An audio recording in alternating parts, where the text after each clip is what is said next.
Salam, gəlin bu qısa dərsdə bir neçə sualın izahına baxaq. Bu suallar topluda complete sentence mövzusuna aiddir. Son vaxtlar nəsə tez-tez soruşulur, yəqin yeni sual tiplərindəndir, amma mənə elə gəlir əvvəllər də topluda var idi. İndi bu birinci sualda A variantı düşməyib məndə. Olanları izah eləyək. B-də Lucy said to me olmalıydı. Bu lap elə sözünü də öyrəndiyimiz bir məsələdir ki, say to ilə işlənir. Ona görə B variantı getdi. Lucy told that. Bu yanlışdır. Tell feili that bağlayıcısı ilə yanaşı işlənmir. Əgər tell passive də olsaydı, was told that, were told that ola bilərdi. Yəni tell feili ancaq passivə düşəndə özündən sonra that bağlayıcısını götürə bilər. D-yə baxırıq. Lucy said that she had a job interview the day before. Burada hər şey düzdür. Çünki say feili, fikir verin, say obyektinə işlənəndə to olur, said to me. Amma obyekt yoxdursa, that bağlayıcısı gəlirsə, problem yoxdur.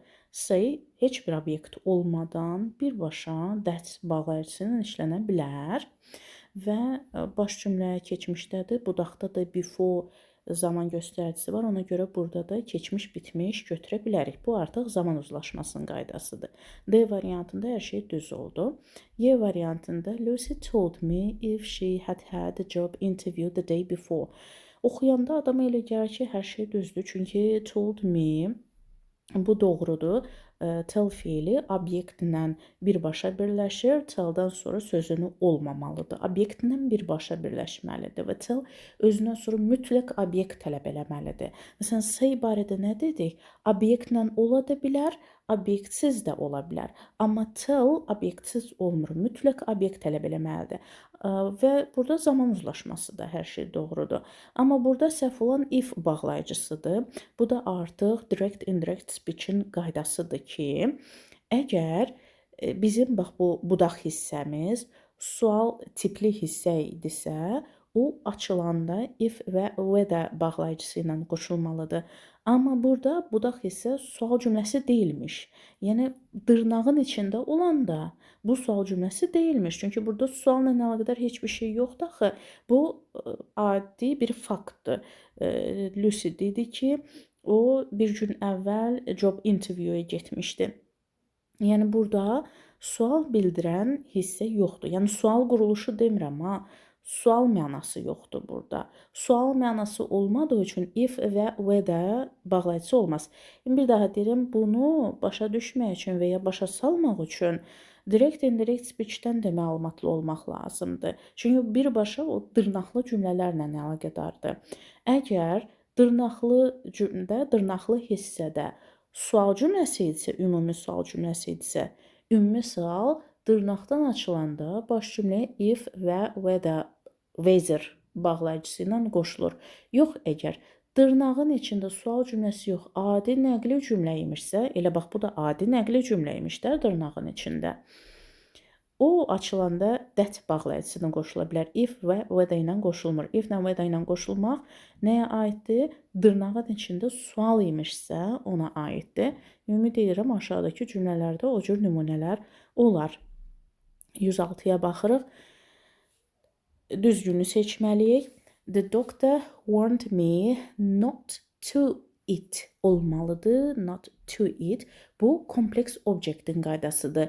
Warned me to eat olmalıydı. Çünki warn neçinci qrup feildir? Üçüncü qrup feildir. Kompleks objektin düsturu nədir? Feil, obyekt, feil. İki feilin arasında obyektin qalması kompleks objektin düsturudur. Warn birdə var? Yox. Çünki birdə make-lə let idi. İkidə var? Yox. Çünki ikidə hissiyyat bildirən feillər idi. Sense perception, görmək, hiss etmək, eşitmək yazıda düşdümü? Yəni warn üçüncü qrup feildir. Üçüncü qruplarda obyektdən sonraki feili to-lu infinitiv kimi qəbul edilir və to-lu infinitivin inkarı da not to kimi olur da. Warned me to eat və warned me not to eat. Burada nə çatmadı? Kompleks objektin qaydasına əsasən to məsdər hissəciyi çatmadı. B-yə baxırıq.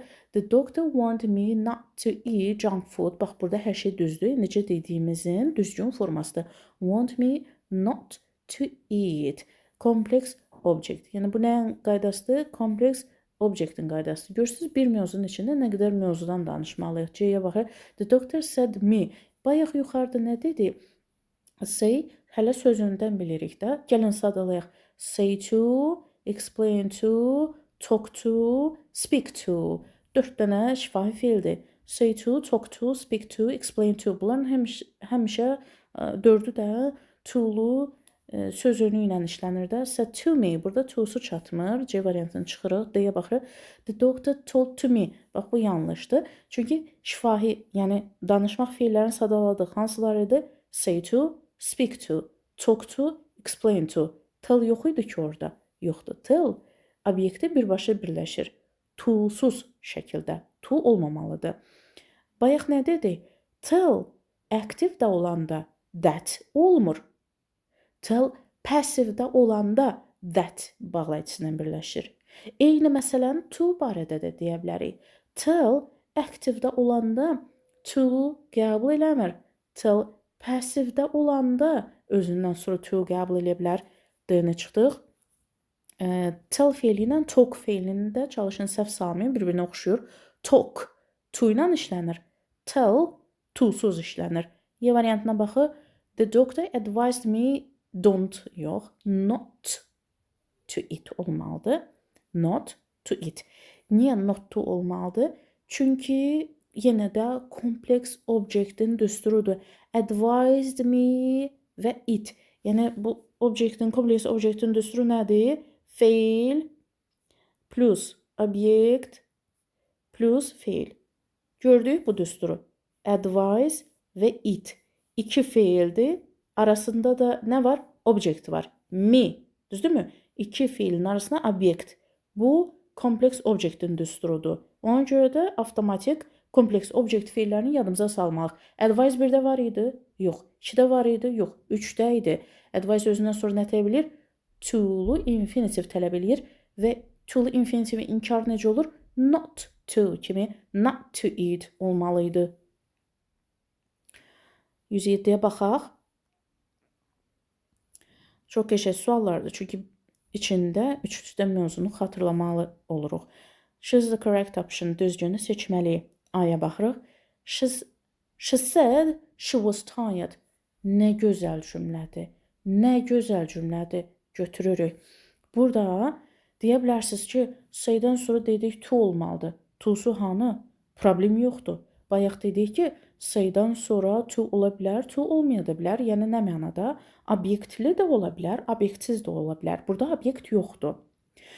Sonra deyə bilərsiniz ki, bəs dedik, okey, obyektli də olur, obyektsiz də olur. Bəs that barədə, axı that-lə işlənməli idi. Amma unutmuruq ki, that elə bil bağlayıcıdır ki, çox rahatlıqla, çox asanlıqla ixtisar oluna bilər. Yəni burada that gizlənib, ixtisar olunub. İxtisar olunmuş şeyi biz nə edə bilərik? Bərpa eləyə bilərik. Gəlin bərpa eləyək. Yazda saxlayın. İxtisar olunmuş şeyi bərpa eləmək olar. Ona görə də bərpa eləyək, oxuyaq. She said that she was tired. Çox gözəl bir cümlə oldu, düzdürmü? Say obyektlə də ola bilər. She said to me that she was tired. To me obyektdir də, düzdürmü? İndi obyekti silək. She said she was tired. Və that-i də silə bilər. She said she was tired. Gördünüzmü? Yəni saydan sonra obyekt gələ bilər, silinə də bilər. Saydan sonra that bağlayıcısı gələ də bilər, silinə də bilər. İxtisar olunan şeyi rahatlıqla bərpa eləyə bilərik. Bərpa eləyin və oxuyun. Cümlə bərpa eləyəndən sonra düzgün çıxdısa, deməli düzgün cümlədir. Digərlərində problem. She said if she's tired. Bayaq if bağlayıcısı barədə nə dedik? Dedik ki, əgər budaq hissəsində sual anlamı varsa, sual mənası varsa, onda biz if və və-də bağlayıcısını qoşuruq. Və-də bağlayıcısı da belə yazılır. Və-də. If və və-də. Belə yazın da, if və və-də. Həmişə yox, amma çox vaxt bir-birinə bərabər olur. If-lə və-də arasında çox kiçik fərqlər var, amma o fərqləri abituriyent səviyyəsində keçməyə, başa salmaya ehtiyac yoxdur. Çünki onların ikisinin arasında seçim etmək kimi sual qarşısına çıxmır uşaqların. Ona görə də ehtiyac deyil o barədə hər iki danışmaq. Yadımızda saxlayırıq ki, əgər budaq hissədə sual anlamı varsa, onda biz if-lə və-də işlədirik. Yenə də bu məsələni başa düşmək üçün direct indirect speech-i bilmək lazımdır. Bu da səhv eləmirəmsə 10-cu sinifdə var. 10-cu sinifin dərsliyin arxasında direct indirect speech barədə çox geniş məlumat var. Ola bilər ki, səhv deyirəm. Bəlkə də 11-in arxasındadır. Hə, burada she's tired, o yorğundur. Yəni bu yorğun hissəsini, yəni budaq hissədə siz sual mənası hiss eləyirsiniz? Yox, sual mənası hiss olunmur. Ona görə də if və ya və-də bağlayıcısını vermək lazım deyil. She told that. Bayaq nə dedi? Tell feili aktivdə işlənəndə that bağlayıcısını götürmür. Əgər tell feili passivdə işlənsəydi, that bağlayıcısını götürə bilərdi. D-yə baxaq. She said me. Nə çatışmır burada?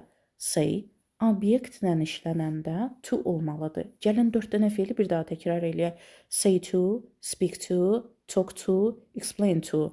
Burada nə çatmadı? To. Y variantına baxırıq. She told that. İndicə bu barədə dedik ki, tell feili aktivdə işlənəndə that bağlayıcısını götürmür. Nə vaxt götürə bilər? Əgər passivdə işlənirsə. She was told that. Passivdə olsaydı. 108.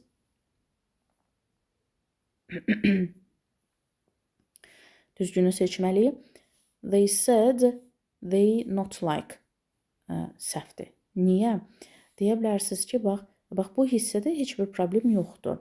Said to-lu obyektlə ola da bilər, obyektsiz də ola bilər, that bağlayıcısı ilə ola bilər, that bağlayıcısı ixtisarlı ola bilər. Yəni bura qədər heç bir problem yoxdur. Problem bundan sonradır. Yəni bu mürəkkəb cümlədir.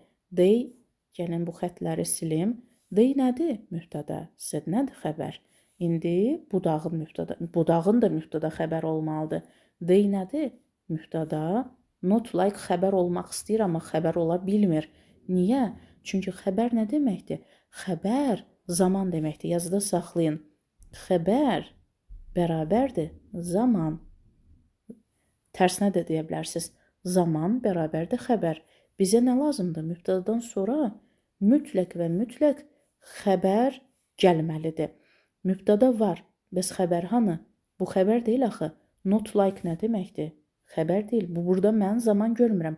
İndiki zaman deyil, keçmiş deyil, gələcək deyil, zaman deyil. Bu sadəcə bare infinitivdir. Yəni to-suz infinitivin inkarıdır. Infinitiv öz başına xəbər ola bilməz.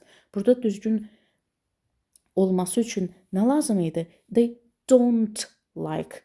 Yəni do not like olmalıydı da. Like feili, yəni feilin indiki zamanının inkarı nə ilə düzəlir? Don't-la düzəlir də. They like təsdiqdə. They don't like inkarda. Yəni zamanda öyrəndiyimiz qaydadır. İndiki zamanın inkarı necə olur? Don't və doesn't vasitəsilə. Burada do çatmır. Do olsaydı do not like və ya qısa şəkildə don't like düzgün ola bilərdi. Yəni bu cümlədə nə səhvdir? Xəbər səhvi var, zaman səhvi, feil səhvi var burada. Görürsüz, tamamilə fərqli bir cəhətə toxunduq burada. B-yə baxırıq. They said they didn't like that movie. Burada hər şey düzdür. Baxın. They mübtəda, said xəbər. They mübtəda, didn't like xəbər. Xəbər nədir? Zamandır. Said hansı zamandır? Keçmiş sadə. Didn't like hansı zamandır? Keçmiş sadə. Əgər feillər zamana düşübsə, deməli onlar doğru xəbərdir. Zaman uzlaşması düzdürmü? Bəli, düzdür. Baş cümlə keçmiş sadə, budaq cümlə keçmiş sadə. Say feili ilə əlaqədar problem var orada? Yox. Çünki saydan sonra obyekt ola da bilər, olmaya da bilər. Say feilindən sonra that bağlayıcısı ola da bilər, olmaya da bilər. Burada that bağlayıcısı nə edibdir? Gizlənibdir, ixtisar olunubdur. İxtisar olunmuş şey nə edə bilərik? Bərpa edə bilərik. They said that they didn't like that movie. Şu, əla, hər şey düzgün. C-yə baxırıq. They told we didn't like this movie. Burada deməli they told we didn't like this movie. Burada bilirsiniz nə problem var? Tell feil özündən sonra nə tələb edir? Mütləq və mütləq obyekt tələb edir. Bax, say feili barədə nə dedik? Obyekt ola da bilər, olmaya da bilər. Amma tell feili o cür işlənə bilmir. Till fiili mütləq obyekt götürür. Dedi. Kimə dedi onu demək lazımdır. Onlar dedilər. Kimə dedilər bu sözü? Kimə? Bax burada kimə obyekti yoxdur. They told us. They told her. They told him. Yəni nəsə obyekt gəlməlidir. Yaxşımı? Həmişə yazıda saxlayın. Tell plus obyekt olmalıdır və nida işarəsi. Yəni mütləq lazımdır burada. Ona görə burada obyekt çatmır deyə səhvdir. Deyə baxırıq. They said they didn't like this movie. Burada deməli B variantı ilə tamamilə eyni gəlir. Bircə dənə yeganə, bura qədər onsuz da deyildi, say obyektlə olur, obyektsiz olur, that-lə olur, that-siz olur. Problem yoxdur. Didn't like düzdür, zaman uzlaşması. Bir dənə this işarə əvəzliyi yanlış işlənib ki, this yaxınlığı bildirir və adətən indiki zamanda işlənir. Amma cümlədə hər şey keçmişdirsə, onda this-i də keçmişə uyğunlaşdırıb that kimi vermək lazım idi. Görürsünüz, bu abituriyent səviyyəsi olduğu üçün biz this işarə əvəzliyini mütləq keçmişə uyğun uzaqlaşdırıb that verməliyik. Amma biz məsələn MIG səviyyəsinin testlərini işlədəndə deyirik ki, this işarə əvəzliyi keçmiş zamanın içində də işlənə bilər. Nə mənada işlənə bilər ki? Məsələn, biz bunu MIG cümləsi kimi D variantını düz götürə bilərdik və izahı da belə olur ki, indi kinonun məsələn reklamı, kinonun afişası hal-hazırda gözümüzün qabağındadır. Gözümüzün qabağında indi onu görürük, amma söhbətimiz keçmişə aiddir ki, Samir mənə demişdi ki, bax bu filmi xoşlamadı. Samir dünən baxdı, sıra gün baxdı, keçmişdə baxdı və xoşlamadı. Amma film indi gözümüzün qabağındadır. Bax, MIG testlərində bunu düz götürə bilərik. Yaxşımı? Y-yə baxırıq. Abituriyent testi olduğu üçün buna diqqət eləməliyik. Y-yə baxırıq. They told that, bayaq dediyimiz kimi, till aktivdə olanda that bağlayıcısını götürmür. Ancaq passivdə olanda that bağlayıcısını götürə bilir özündən sonra. 109-a baxırıq.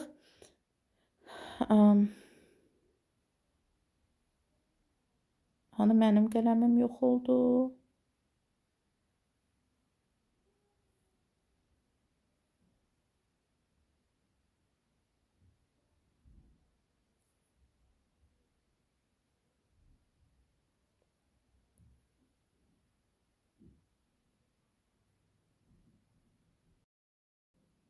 %9'a baxırıq.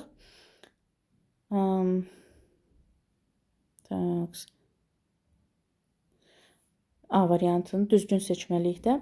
A variantında John told me, bayaq dediyi tell fiilindən sonra mütləq obyekt gəlməlidir. Burada gəlibdir. That he finished his work. Burada obyektlə əlaqədar problem yoxdur. Obyektdən sonra zət bağlayıcısı gələ bilər. Fikir verin. Tell birbaşa that-lə işlənə bilmir. Tell olanda that bağlayıcısı obyektdən sonra gələ bilər. Baxın, obyektdən sonra that bağlayıcısı gəlib də. Tell-dən birbaşa sonra that gəlməyib ki. Burada zaman problemi var. Told keçmiş zamandadır, finish indiki zamandadır. Budaq cümlədə zaman gərək baş cümləyə uyğun keçmiş olaydı. John told me that he məsələn had finished və finished nəsə keçmişə uyğunlaşmalıydı. B-yə baxaq.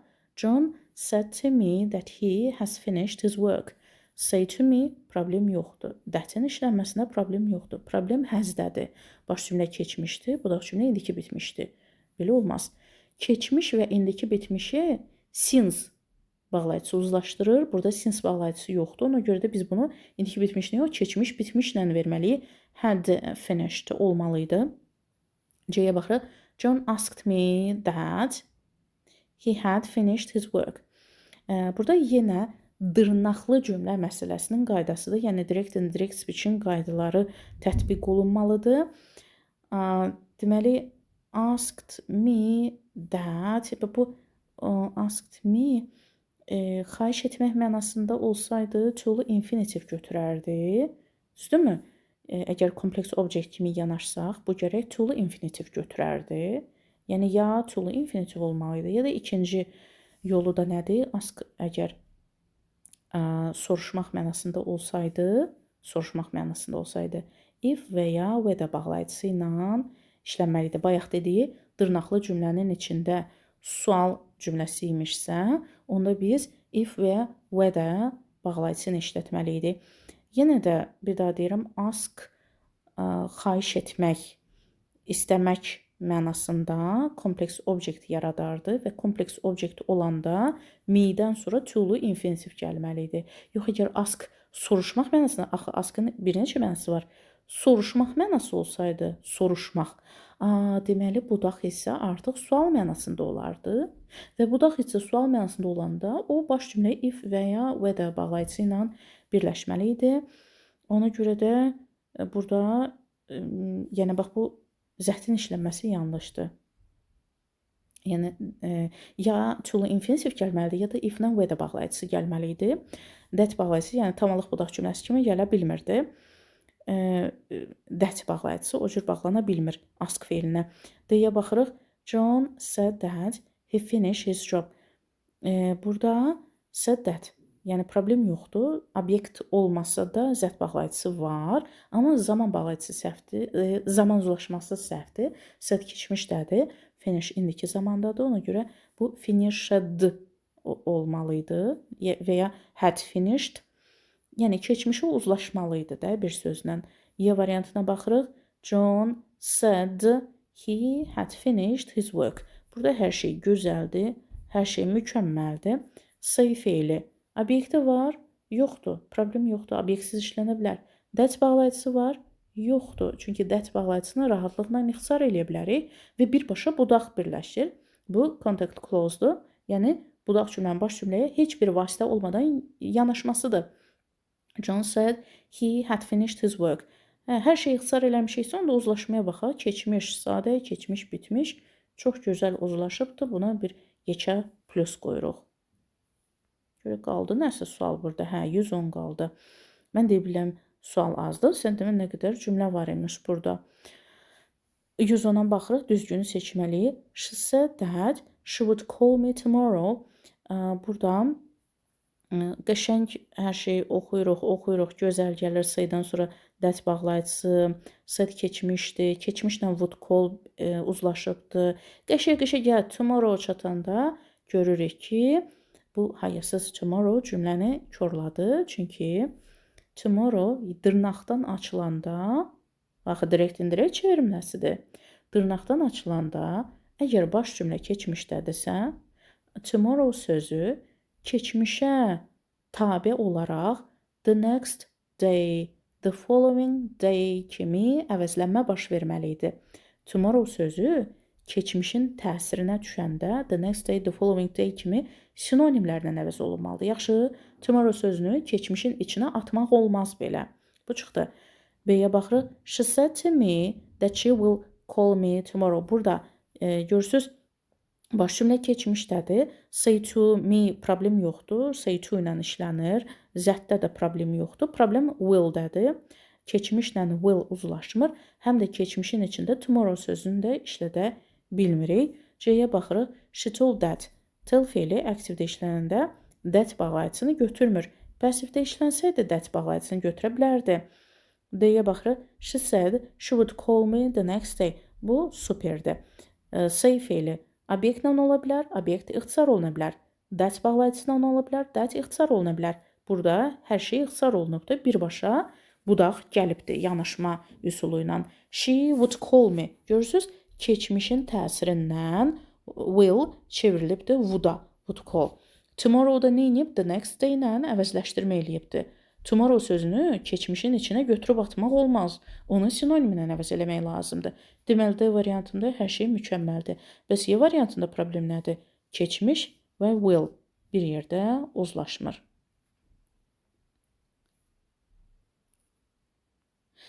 Bu şəklin ancaq bura qədər düşübdür. İndi bu 4 dənə cümləni də təhlil eləyə ola bilər ki, heç düzgün variant bəlkə də Y-dədir, indi bilmirəm. She asked me that. Bayaq dediyi ask me. Əgər ask kompleks obyekt yaratsaydı, o 2 yol var da, düzdürmü? Kompleks obyekt yaradanda 1. Özündən sonra nə tələb edir? To-lu infinitiv. Yox, əgər kompleks obyekt yaratmırsa, olsun ikinci yolumuz. İkinci yolumuz da nə idi? Ya if, ya da whether bağlayıcısını qəbul etməsi idi. Burada nə to infinitiv gəlib, nə də if, nə whether bağlayıcısı gəlib. Burada that bağlayıcısı gəlib. Ona görə də o cür uzlaşdıra bilmədik, uyğunlaşdıra bilmədik.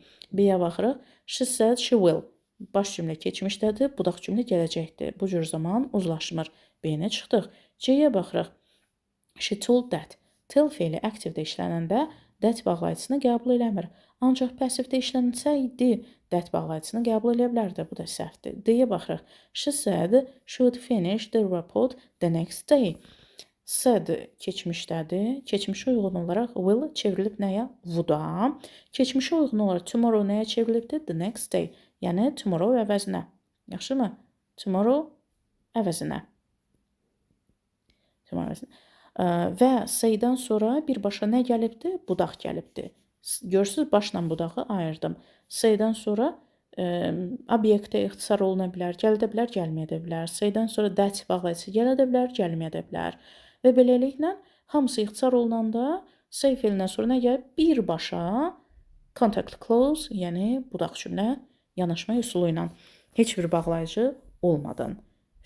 Yenə D variantı bizim düzgün cümləmizdir. Burada zaman uzlaşması düzdür. Burada budaqla baş cümlənin əlaqəsi, yəni bir-birinə yanaşması, bir-birinə nə bilim bağlantısı düzdür. Burada keçmişə uyğun olaraq bütün feillər, bütün zaman zərfləri uyğunlaşıbdır. Hər şey əladır. D variantı düzdür. Ümid edirəm bu testlərin izahları sizə çox şeyləri anlamaqda kömək elədi. Növbəti dərslərdə görüşənədək özünüzə yaxşı baxın.